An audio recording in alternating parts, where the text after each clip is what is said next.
Hello, friends. Welcome to the third episode of Let's Talk About Work in Equitation series, sponsored by Indiana Work in Equitation Association.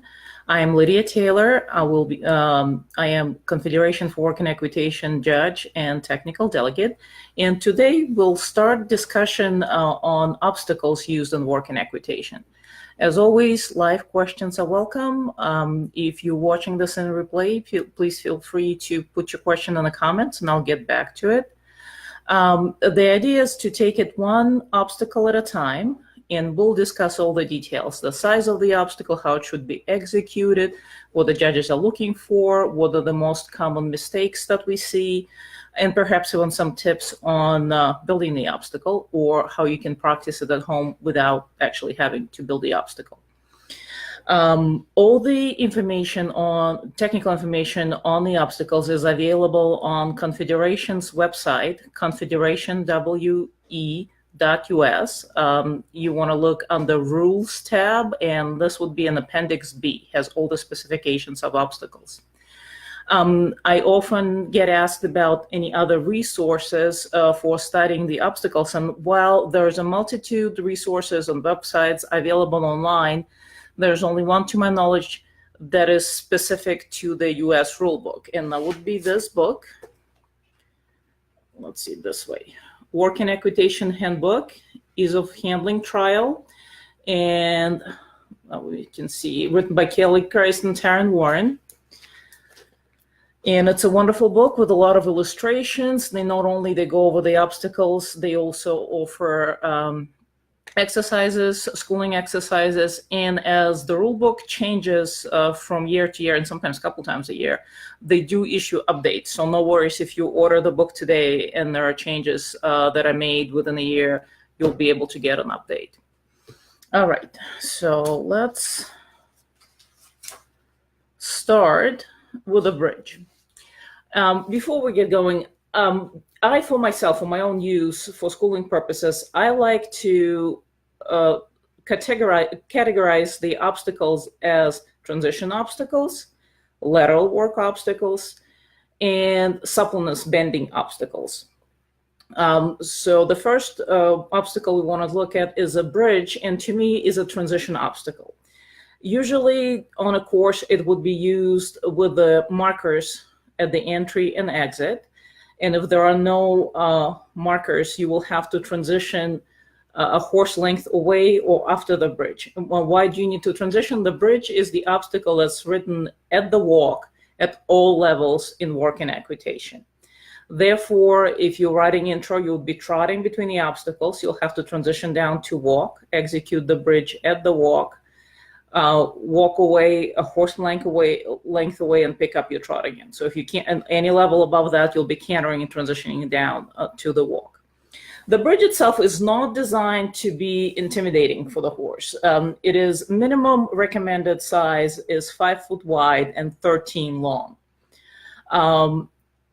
While the bridge is allowed to be angled or arched in the ends, it is not required at all. One requirement that it has to be a minimum of 8 inches at the highest point.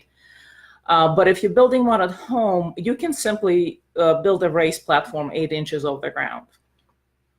The difficulty with the bridges is they're very heavy for transportation purposes. So a lot of facilities, big ones that stay there, or if you do need to bring them around, usually people build them on 3 segments. There's the ramp on either side and the middle piece that's attached in various configurations. The important consideration for building a bridge is that it be heavy duty enough, particularly if you're going to use it in public events where horses of various sizes might be present. Because of the speed trial, the bridge will be cantered. And we do have big warm bloods and draft crosses and full drafts competing. So just keep in mind that a horse going full tilt over it should not be able to put a foot through it. Another big consideration is the surface that must be non-slippery. This often is a problem with the bridges that are a little too short or very highly arched. Then the approach and the descent are very steep. And so happens that in this execution, the rhythm should stay very even. Often with a very steep bridge, the horse will hesitate on the way down to see if he can put the foot down carefully, or they might even step off prematurely, and that would be considered a course error.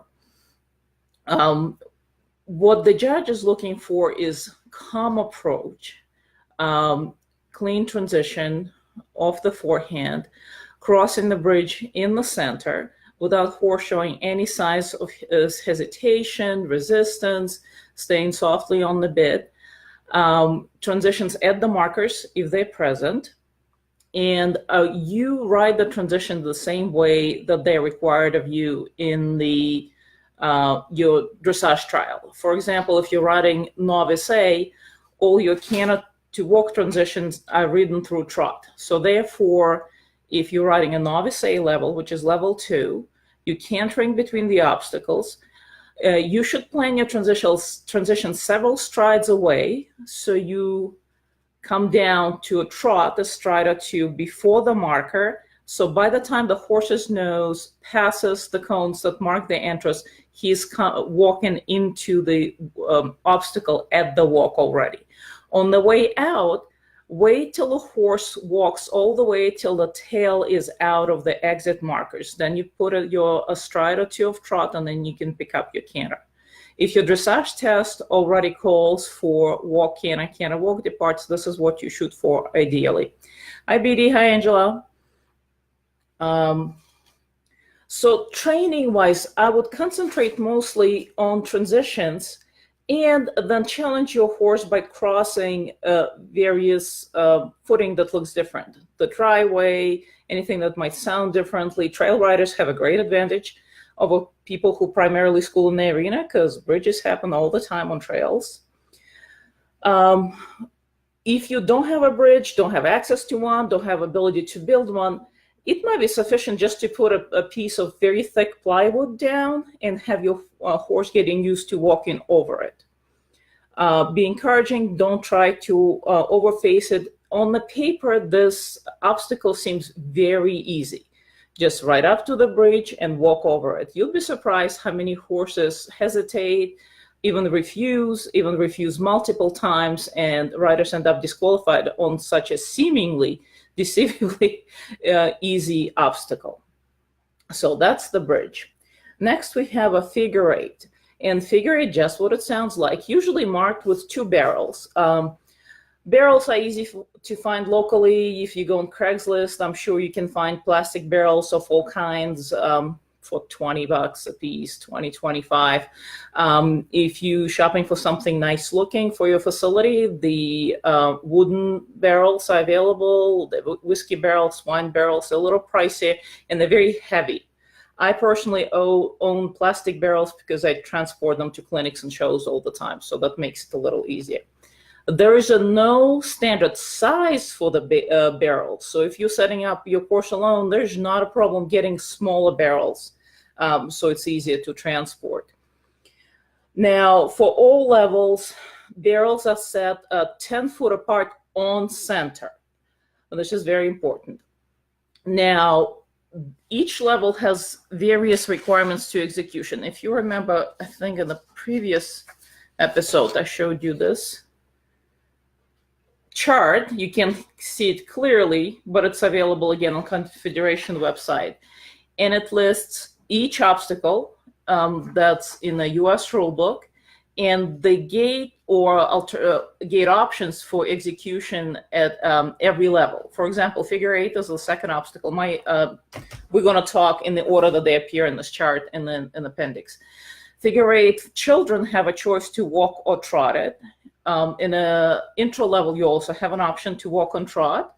Novice A must trot, and after that, every level after that canters it with the changes of lead depending on the level, either through trot, through walk, or flying change. So it's a very progressive approach to execution of the same obstacle. The correct execution will be approaching the figure eight perpendicular straight on. Riding, you always ride the barrel to the right first. All the time, it is not marked on the map. It's assumed that you know that you go right first. You ride a full circle as small as possible, but not so small that your horse loses balance and falls out of the gate, whatever the gate may be. When you pass between the barrels again, you change bend, and in ideal execution, you center your change of bend right when your knee hits the line between the center of two barrels. If you have a flying change, you will try to place it as close to this point as possible. And then you ride a circle to the left of equal size. And then you should again end up between the barrels. So your knees on the line that connect center of one barrel to center of the other barrel and exit straight forward. Common mistakes. Riding the circles too small for the horse's level of training, and the horse breaks the gate. That significant break in the gate, if you're trotting and fell down until walk, would probably get you in the negative territory.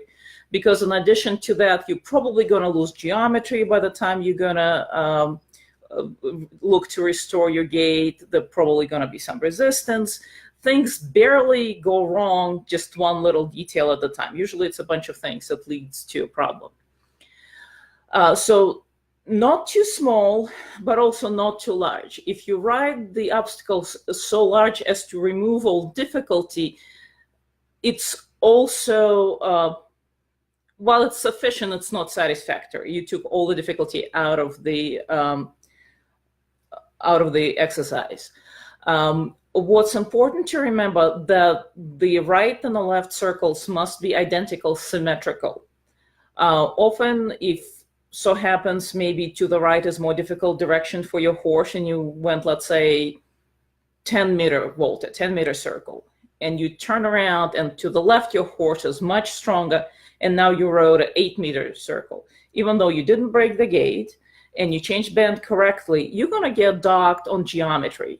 It shows the lack of control on the rider's part that you could make your right and left circles the same size. Now, how do you know that your circles are the same size? Well, first at home, you practice. You mark your arena with cones, milk jugs full of water or sand. Any visual aid will do. And you get used to what a particular size circle feels like.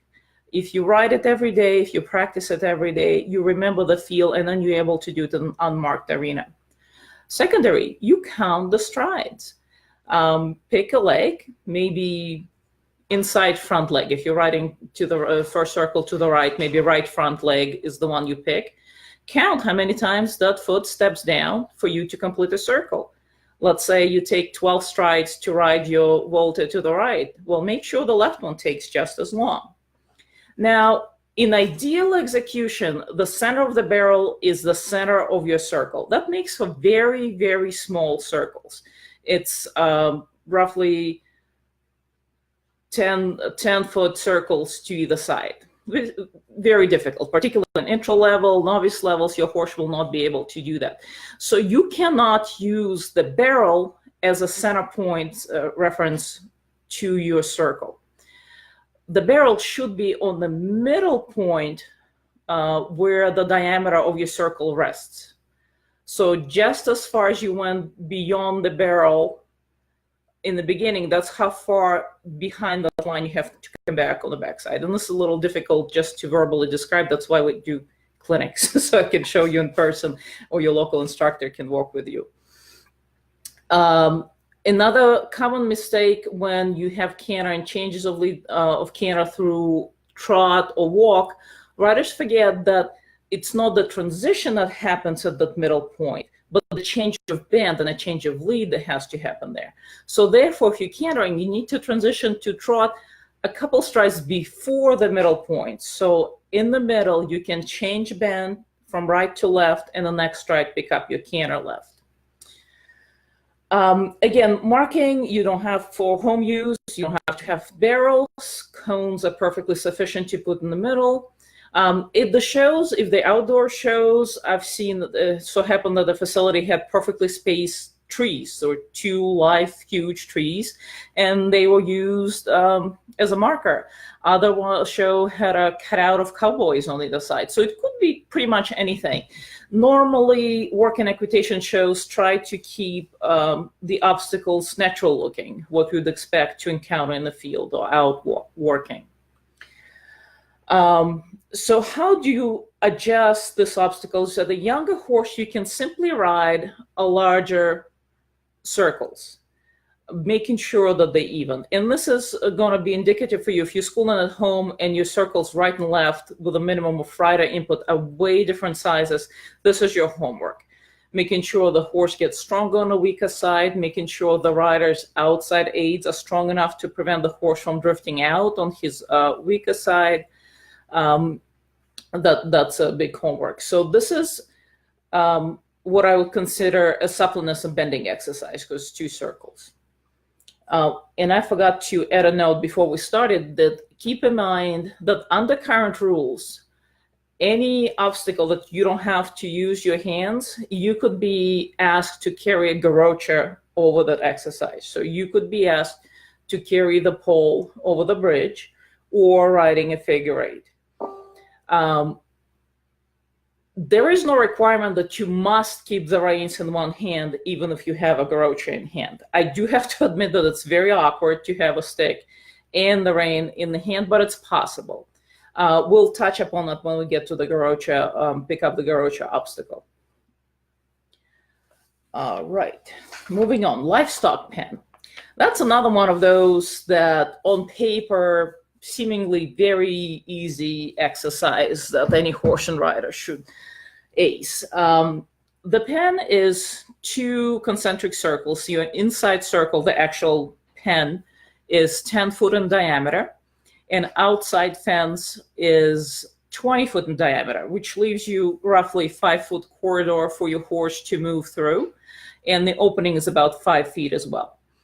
Now, usually there is something in the center of that inner pen. Normally there will be a live animal in there. It could be anything from chickens to bunnies. We had a schooling show with a sheep in there. So be prepared. Hopefully your local organization is kind and they ease you in slowly with maybe a figurine of some animal and progressing to the end of the show with a live animal, so your horse has a chance to take a look at it. I'm sure you've seen the pictures of this obstacle. It can look, hi Trish, very different from show to show. Some have a low wall, maybe a foot high wall on inside and out, and others would have almost a solid wall 4 foot high, which is actually very hard to judge too, because all I really see once the rider enters the enclosure, it's just the top of the horses and the rider's head bopping around. I have to guess what exactly they do in there. As I mentioned, the inner pen usually has a high wall because we could have animals there. This obstacle has a walk option for quite some time up the level. Let me see. You can walk the livestock pen. Let's see. All the way to level 5, you have option of walk or canter. The thing is that 20-foot circle, it's only 6 meters. You cannot walk it comfortably on a horse that is strung out and just taking long, loose strides. It requires a degree of engagement and shortened stride, even for a lower level horse, to get through this obstacle correctly. First, often the question we have, do I have to approach this obstacle straight on? Because it makes quite an awkward turn when you ride in and then you have to turn right, particularly if you cantering. Let's say you're planning to go circle to the left first. So you're approaching on the left lead canter perpendicular to the pen, but then you have to turn right while maintaining your left lead canter. This is a part of difficulty of the obstacle. It's a little easy if you're trotting or walking, but still makes the turn a little awkward. This is where rider's judgment comes in play. If you just started cantering this obstacle and you think that this little dodge to the right might upset your left lead canter, it might be a good idea to take a slightly oblique approach Yes, the judge will likely to ding you on navigation, on entering a little bit obliquely, but you will preserve your horse's canter. He's not going to fall out. He's going to stay happy, and he's not going to be anxious about this particular obstacle. So use your judgment. In ease of handling, you must ride this pen twice. You enter one direction, and sometimes the course designer will specify which direction you must go first. And this has to do with how the rest of the course laid out. So be very careful when you read your course maps. If there are no specific directives, it is entirely up to you which way you want to go first. So this is a combination of transition obstacle and suppleness obstacle, because you have to show correct bend, no overbending, no throwing the nose to the inside while outside shoulders falling out. And transition before and after. After you complete one turn, you must walk out, if you walk in, or exit the obstacle, execute a turn. And you have an option for turning. You can ride a half a volt, a half a small circle. You can do turn on a hunches, or if you cantering, you'll be expected to do a canter pirouette and then change lead, whatever prescribed for your level, and enter the obstacle again. Now, the most common mistake that I see is, and actually I made it myself once or twice maybe, is rider not walking away far enough from the pen itself.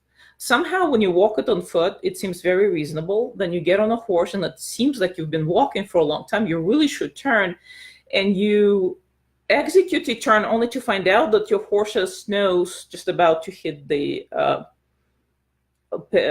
fence of the livestock pen. So to make it easier, make sure that you do 2 full strides. Again, you can just simply glance so that if you can feel it, great. For one of the horse's leg, take 2 steps before you turn. This will give you 1 horse length of room before you enter back in. All right, Trish, we'll catch you later. Thank you. All right, Vidi's asking, do you get a lower score if your foot hits the wall of the pen, but but you don't knock it down? Yes, you do. Anytime you touch or brush the obstacle, it won't be a dramatic deduction, but basically you would hit a side of the pen because of lack of control. The horse either fell through your outside aid or fell on his shoulder too far to the inside. So yes, this is something that the judge would consider, but looking at the bigger picture too.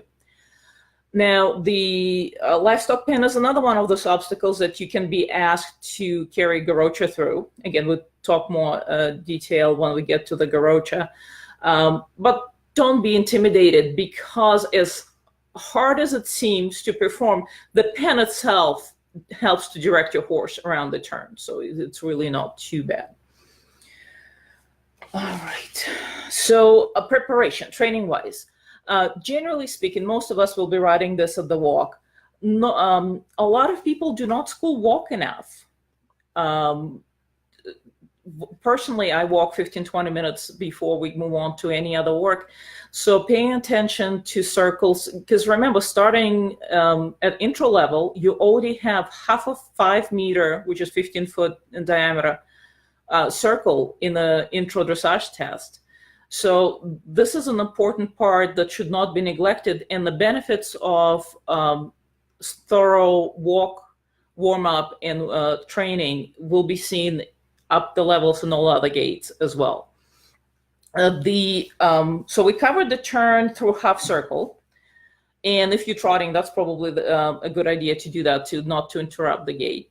Now, if you're cantering, it is permissible, particularly at the lower levels of the canter range, to transition down to walk, execute your turn at the walk, then pick up the canter again on a new lead before you enter the second revolution of your pen.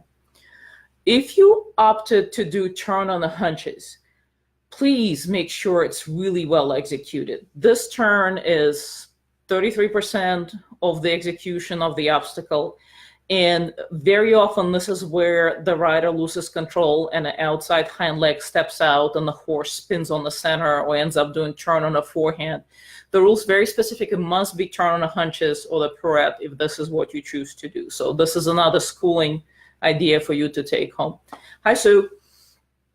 All right, so we covered bridge, figure eight, and the pen, and moving on to the jug. That's not a transition obstacle. And the jug, it's usually some kind of platform. Usually, we used to have barrels, though now I think we might have to construct tables of some kind, because the rules just changed that the support for the jug has to be, went from 3 foot minimum to 4 foot, which is, I am grateful for, because I ride a very tall horse, and to reach 3 foot down, it's actually below my stirrup. I have to hang over the side. I greatly dislike doing that. The jug would normally have a number in front of it, and you absolutely must approach the jug from the number side. So your horse and you must be facing the number as you approach it. Now,